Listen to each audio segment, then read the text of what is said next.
competing to win, to head on to Des Moines. I keep wanting to say the barn, but now at the Wells Fargo Arena.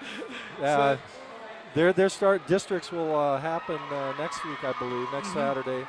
And they just finished out their regular season last night, ended up second in our division, our conference, and that's the best finish we've had for a while.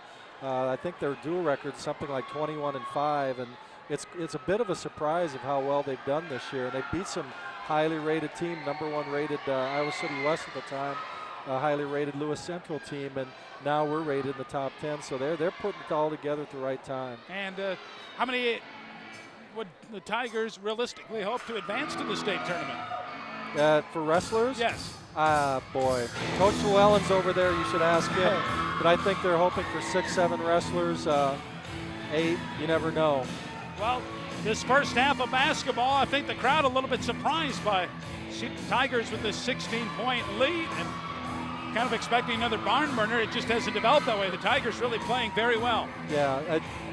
Again, I think our experience is really showing tonight, especially on our home court. But it's a CF East game. Anything can happen, and you know they're going to make a run in the second half. You've got to be ready for it.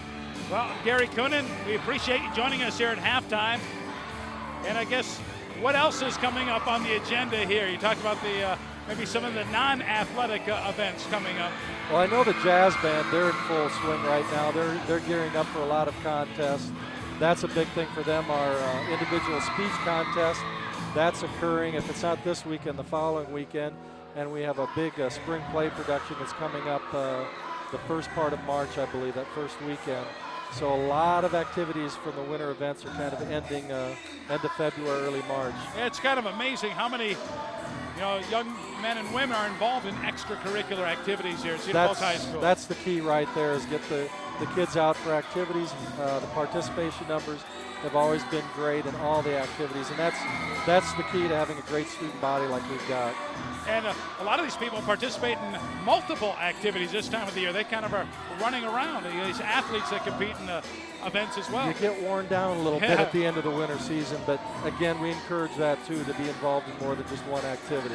Well, and Gary, we let kids do that. Gary, again, thank you. I know you got some activities probably got to take care of here at halftime, and good gate for this evening's contest. Thank you. All right, Gary Coonan joining us here at halftime. Cedar Falls with a 35-19 lead over Waterloo East.